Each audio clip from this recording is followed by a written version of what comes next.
Hello and welcome to the Zoom room where we chat about news and stories from the creative industries. Such a pleasure to introduce our guest to you today, director, producer, cinematographer, Jason Van Genderen. Welcome to the Zoom room, Jason. Hey, thanks for having me. Well, I'm really happy to get you here. I think it was a bit of toing and froing to make this interview happen. I sat down with Stephen Milonis probably about 6 weeks ago now, and he so kindly attributed you as being a person that really inspires him in his creative practice. So it's really great to get you in here today with us. He's a gorgeous guy, so it's nice to keep all this in the family. That's lovely. Yeah, absolutely. Well, we have such an eclectic audience, and I was hoping that you could kick off by telling us a little bit about your creative practice and what a day on the job looks like for you. Yeah, sure. So I run a little creative studio called Treehouse Creative, based in Terrigal on the Central Coast of New South Wales. And we are a creative production house. So we do a lot of branded content, a lot of social content. We create a lot of commercials, anything video-based storytelling. We create a lot of that type of media. We're a team of 4. So we're a nice tight-knit little crew. We made a relatively controversial move a little over 2 years ago when we decided to swap out all our big elaborate camera gear and shoot exclusively on smartphones. So we became the first production house in Australia to basically, I guess, I say downscale, but only downscale in size, to shooting all of our content on phones. And we do a lot of training in that area. We love going around and sort of sharing the skill set with not only filmmakers, but creators and communicators. So people working in marketing and communications roles for brands, trying to teach them the benefits of how storytelling can be more accessible to them by utilizing tools that are available to them in their pocket. And then we've sort of diversified a little bit of late too. This year, 2020 was a bit of a year of change for Treehouse in that the training side of the business has become a larger part of what we do. And we also have some digital learning environments as well now that we market around the world. Thankfully, because we can't travel around anywhere at the moment to do our talks, so that's been good. And we've also now started diversifying into producing some curated gear kits. So for people that want to shoot more professionally on their phone, we start creating these kits with lenses and microphones, stability gear that people can use to start creating some pretty amazing content themselves. Great, that's fantastic. Wow, yeah, that's amazing. Did you find it's coming, totally reframing, what you do and just moving like solely to phone? Has that been hard to kind of, get others on board or get others in the industry on board that, have, maybe they're in love with their red camera or whatever? Is it a hard sell from your perspective? I don't think it's so much a hard sell from our perspective. I think it's a hard listen for other people because a lot of people in our industry really think we've got rocks in our heads and don't understand why we're doing it. But for us, it's a flavor of storytelling and it's a style of production that we've really enjoyed making things in. And I'm not the kind of person to say, hey, that's the only way that we're going to be able to make content moving forward. Far from it. What I've really been trying to advocate towards is trying to encourage people to think about tools in all shapes and sizes. And whether your storytelling passion is, large cinematic films, whether you like making small localized, content for social media, whether you like capturing music, whether you like capturing drama or documentary, it doesn't really matter. I'm trying to make people understand the fact that there's a way more diverse range of tools available to you now. And our phones are not just phones now. They are actually quite professional camera systems. And if we accessorize them and tune them and use them the right way, they can open up a side of storytelling that's not accessible with other traditional cameras. And so that's particularly as a documentary storyteller, which is really my background. I've found I've been able to step into stories and create things that I simply couldn't make before because the camera or the process of capturing the story was too intrusive. Whereas being able to capture things on a smartphone made it more collaborative, made it less intimidating for people to be involved in story. And it's really opened up a whole new field of storytellers, which I think is really exciting. It's amazing. Yeah, it's making it's so much more accessible, you know, for people to join the creative industries, which is fantastic. Yeah. Thinking about you know, this last current season that we've found ourselves in with COVID-19, and Are we calling it a season? It's like a series we just watched on Netflix. Yeah. It feels like it doesn't. I don't want to see season 2. No, I don't either. How did that impact your professional work and what you do? Yeah, look, it impacted us pretty heavily. It was really strange for us. I remember we ended up pretty much closing our office mid-March, and we all decided we'd work from home. But the eve that we made that call, the evening immediately prior, we had a little client shindig here in our offices, where we brought in some of our nearest and dearest clients to have a chat to them about these new things we were doing, and this digital learning lab we'd started, and these gear kits we were making, and just giving a bit of a taste test of that.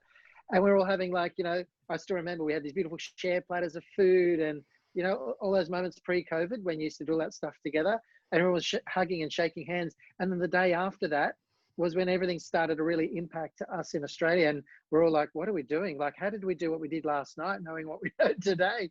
And so we kind of, we closed the business down as a business. Oh, no, sorry, we didn't close us down. We closed the office down. We all, you know, started working from home, and did the whole, you know, the challenge that everyone's been doing, which is trying to sort of reappropriate what you do as a creative industry in a home context. And I'm really super proud of my team, because I think everyone really just gave it their all. And as awkward as all those initial first few days and weeks were, with meetings and trying to coordinate production and finish off edits and all that sort of stuff, everyone really stuck with it, and they did a fantastic job. But, you know, in the end, our work started drying up because you know, we were only able to shoot up until isolation was really sort of imposed, and at that point it was really just post-production work. So we got to finish some edits on work, and then it was kind of like, what are we going to do next? So, you know, we you know, as cocooned creatives, I think we all sort of started looking at what else could we do from home. So we even started marketing little things like doing drawn animations to try and tell stories for clients. I hadn't animated in probably 15 years. Wow. I dragged out the iPad, found some new software, and started doing hand-drawn animations for clients. And, you know, we started creating a few vodcasts for people, and invested more time in our own knowledge, you know, like really diversifying what we knew and creating digital courses of our knowledge to try and share that with people, rather than going out and making other people's content. We had to start focusing on making our own content. And that kind of kept us going. Yeah, that's fantastic. Yeah, it was an interesting time, like when everything first started happening. I sort of came in as you know, this sort of mother instinct, and worried that there was sort of this pressure on the creative artists to kind of come up with something, you know, amazing and magical during this incredibly, you know, stressful time for many people. But it's been so inspiring to watch, you know, all this different amazing work, and, you know, artists coming together and collaborating, and just making it work. That's it, Samara. And if you think about, like, all the creatives sitting at home in that spare bedroom or that corner of their house that was relatively quiet, a couple of kids running around the background being homeschooled, you know, just the whole new environment that people were trying to be creative in was really, really challenging. And you know, to see people sort of blossom in that space and create some beautiful things, some amazing friends of mine that are musicians have just come out with wonderful, you know, new pieces that have been inspired by this whole process. And I'm seeing some fellow filmmakers creating some incredible work from this as well. I think sometimes looking inward in that forced kind of cocooned environment forces us as creatives to find something deeper and find something that we couldn't see on the surface when we were just going about our day to day. And I think that's been some of the real inspirations that have come out of this, is seeing people doing some of that. It's been really lovely. Yeah, absolutely. And something pretty amazing happened for you during this time as well, didn't it? With, you know, the release of videos that you shared out with the world. Can you tell us a little bit about that? I think I know what you're referring to. So yeah, look, once our work had started drying up a little bit more, I'd been documenting our process from home as a family, Mm. with our kids getting homeschooled. And we also have my mother living with us because she has Alzheimer's disease and vascular dementia. She's 87, so she lives in a little granny flat joined onto our house. And, just this whole new paradigm for us of trying to explain to someone living in our family with a cognitive impairment what was going on not every day, but every hour or two. And I became really curious about documenting this time in our life as a family, because I knew that this hopefully would be something we'd look back on one day and go, did that really happen? Like, honestly, were we actually all just cooped up in the same house for 3 months or 6 months doing this, while the outside world was sort of wilting and suffering this horrible pandemic? So I was documenting, and one of the things we really noticed as a family up front was things were really so challenging for my mother, because just by removing the very few little outings she had in the outside world week to week really had massive changes on her confidence level and her ability to do things. So, taking out her Tuesday shopping trip down to the local supermarket manifested itself in other things that she couldn't do at home anymore. Like, she couldn't open a tissue box. She couldn't, she forgot where the letterbox was. All these things that she ordinarily would know just changed. And we realized at that point we needed to try and create something at home to recreate some of those environments and those routines for her. And it became a really good family exercise, because we all put our thinking caps on. Well, what can we do about shopping? We can't, all we could really do was keep going in and saying, you can't go shopping, you can't go to the shops, you can't, you're old, you're in a like a, what do you call, a target demographic Yeah, for this high risk disease. category. High risk category, yeah. So we were doing a shopping for her. At that stage, we only had like one face mask in the family to share. Wow. So, we had to really make some good choices. So we went out, did a shopping. And then this one night we said, look, rather than just bringing her shopping into a house in bags and letting her unpack it, what if we set up a little home supermarket? So we did that. We printed off a little Coles logo, because that's the supermarket she's used to going to. We lined up all of her shopping on our bar area, and then we brought her down and let her do shopping at home through this process. And all my family were the staff of the supermarket. We had little printed name badges on, and we filmed it. My 14-year-old filmed it on the iPhone, just for the hell of it, just to see what this could be. And to share that with our Facebook community, just to sort of say, this is something we're doing. Hopefully it puts a little light in your day. It certainly created a beautiful little moment from a family perspective. And we put this little story together and we put it on Facebook and went to sleep. And then, that phone just did something crazy overnight. Just kept the little buzzing alerts thing was going on and on and on. And by the time I woke up in the morning, the thing had gone, and the story had been shared everywhere. And it just, went crazy. It ended up going viral that week. And all of a sudden, we then had another thing to do at home, which was we had to transform part of our house into a mobile broadcasting studio, because we were getting interviews everywhere, and we were doing live crosses with news networks all over the world, and which is beautiful. Like the interest in that story alone was just really touching. But it got us, it gave us an opportunity to reach the outside world in a new way, having great, really, really spirited conversations about what isolation meant to us and how that linked us with other people and other communities around the world through this experience.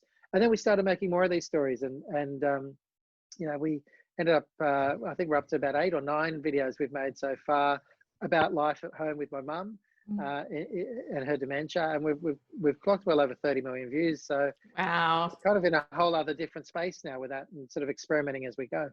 So great. I think my favorite video was when you were telling your mum how the videos were going wild, and you were saying, "You're famous, darling, you're famous." Yeah. That was so lovely. For her every day, Yeah.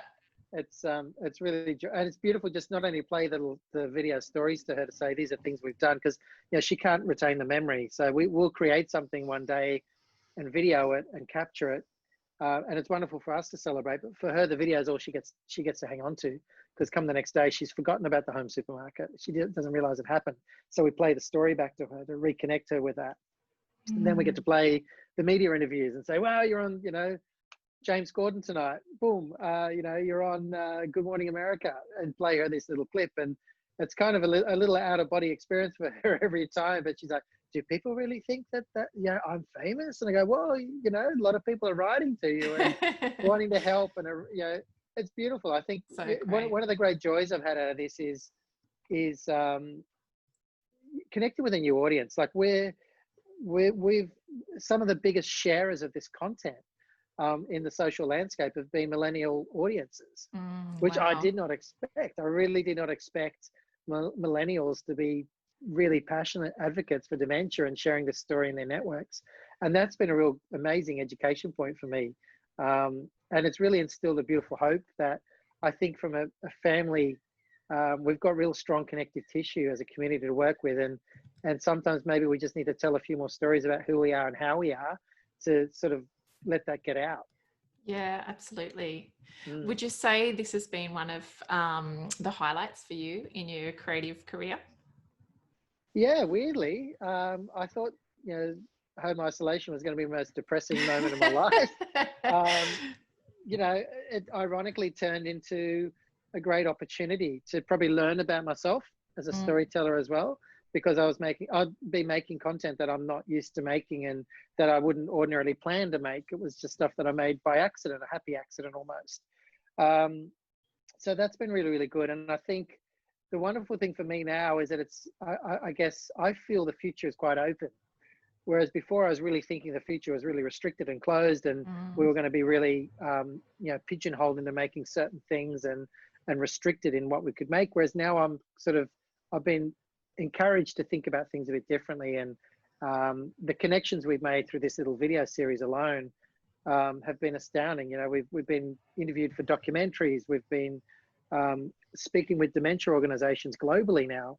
The last 2 nights I've been on big Zoom calls with dementia organizations talking about advocacy for dementia and how these stories could be used for that. And whatever we can do to help create good positive impact is great. And I think that's an unexpected happy accident that's come out of this, but it's something I'm going to go with because I think it's a beautiful way that story can connect and help create change. So as a documentary filmmaker, that's something you kind of push your whole life towards trying to do. And if we can do it via a happy accident, I'm just going to go with it and learn. Yeah, absolutely. Would you say that there's a formula or methodology to your creative practice and to your creative process?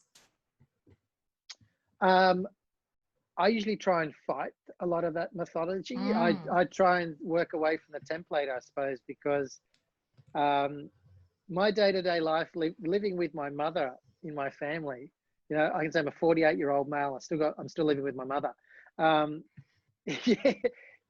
That her life is really restricted to a template every single day, and I fight that template in what I do. So I don't like to really approach anything I do with too much of a preconceived notion.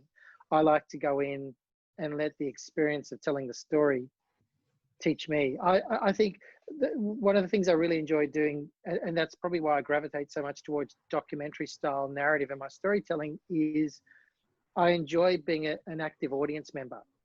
So for me, if I can experience story as my audience, I get to discover and learn and create and shape that process.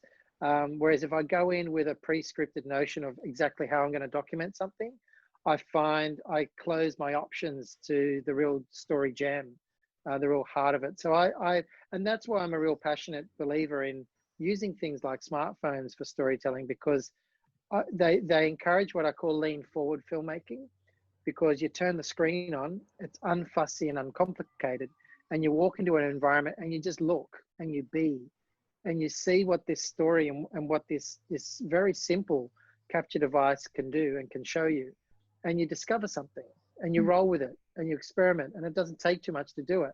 And I love that process. I think it's that it's almost that undoing of the traditional side of this storytelling process that I really, really like.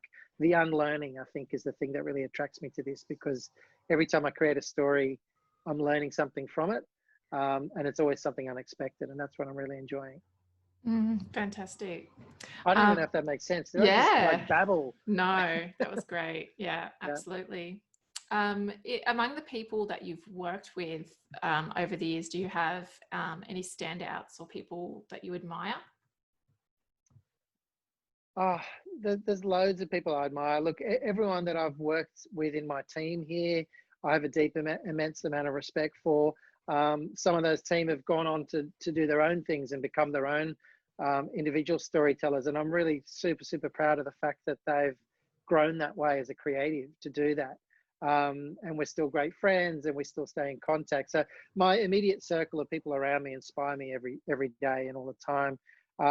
I'm not hugely inspired by big kind of known celebrities and things like that. I don't really follow the known identities. I think I really get inspired by the surprising little individuals that pop up in your social feed that have done something really unusual, that have taken an unusual risk on themselves and backed themselves and maybe heard a bit and then learned a bit and then advanced a bit.